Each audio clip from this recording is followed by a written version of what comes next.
Welcome, Internet Nomad. Today, I'm going to share my game tale on wrestling games. As a kid, I grew up with the N64 as my first console we had.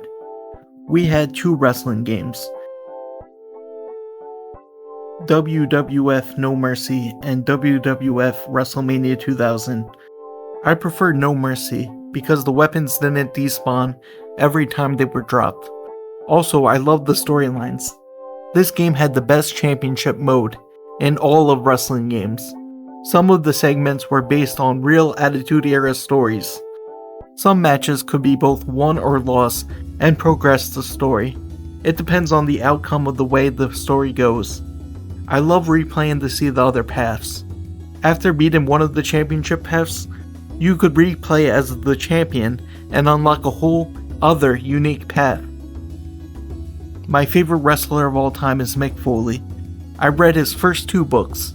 It is funny since I never saw any of Mick Foley's matches growing up. I knew his three distinct characters of Mankind, Dude Love, and Cactus Jack because of No Mercy. Mick Foley's road to WrestleMania 2000 is the story I played for the WWE title in championship mode. I love playing as Triple H, which would make Steven Richards the champ for some reason.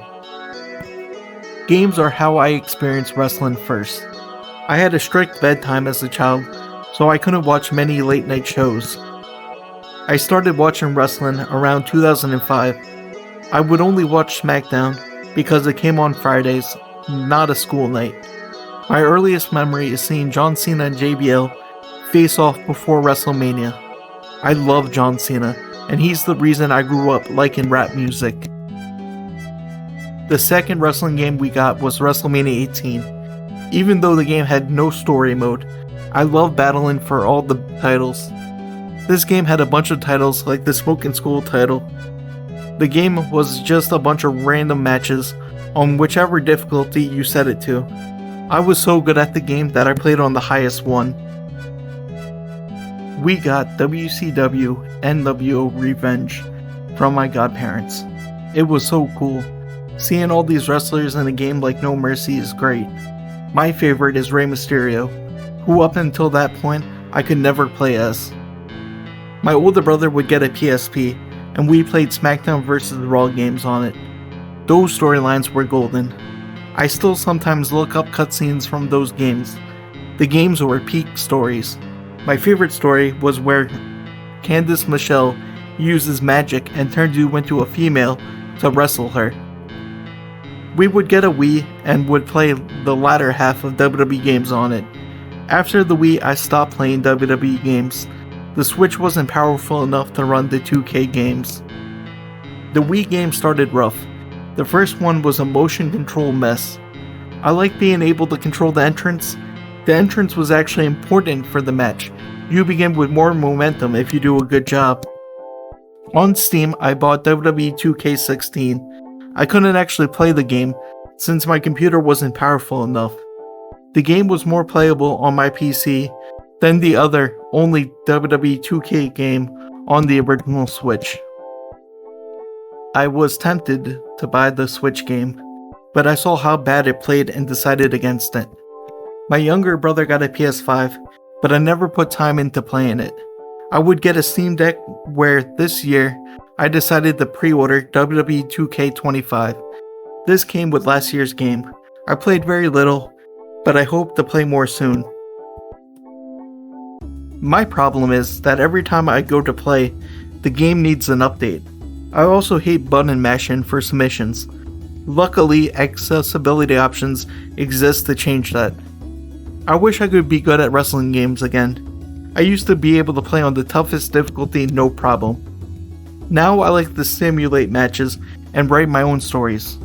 I wish they had brought back the storyline creator. The last game to have it was 2K14. By that time, I had an Xbox 360. I would create my own stories based on a handful of wrestlers I liked. I remember making a TNA Invasion storyline with a bunch of created superstars. The title creator was awesome too. I would make so many custom belts for some of my favorite wrestlers. Each game I would create my own playable wrestler. My favorite character was Tim of Doom. I had a hockey mask and wore a black trench coat to the ring. I'm going to spend the rest of the day looking at a bunch of created wrestlers and download them on 2K25. I also played a good amount of smaller indie games. Some include M. Dickey's Wrestling Empire, Retromania, and Action Arcade Wrestling. I would buy the complete AEW Fight Forever on a Steam sale. I haven't played much. I hated how they announced and delivered DLC. My younger brother bought it for PS5 and thought the deluxe bundle will include future DLC. The later DLCs were just not worth buying. Sad because that was a fun wrestling game. My time with the wrestling game seems to fade. I cannot invest the time and effort it takes to complete one again. I used to be down for hours spent playing multiplayer. Now I'm a lonely gamer, and the temptation to play online doesn't thrill me. WWE 2K25 might be the last wrestling game I ever buy. Future game tales on singular wrestling games may be in order. I want to talk about the goofy stories and my experiences with most of them. Wrestling games used to be a gallon of fun. I want to get back to playing them. I started the Bloodline Showcase. I'm going to try and unlock some stuff. Like Pokemon, I'm losing interest in wrestling games. I don't want to end this game tale on a sad note, so I'm going to rattle off some great memories I had. WrestleMania 18 had a glitch that happened only once while playing. My brother pinned me, I kicked out, and the ref continued to count. After the 3, my brother thought he won, but my win cutscene played instead. I don't know how I won, but that was funny. My favorite story was the ECW Invasion storyline in SmackDown vs. Raw 2006. ECW fascinated me as a kid. The idea of having every match be hardcore was enticing. I loved WWE ECW while Heyman was in charge. Now the idea of ECW doesn't warrant the same reaction from me. I watched some death matches, and some are still interesting. The final piece I'm going to leave my nomads with is the match types. I love waiting to see what match types would be included. I always loved unique matches like the Championship Scramble and Inferno matches. Farewell, Internet Nomad.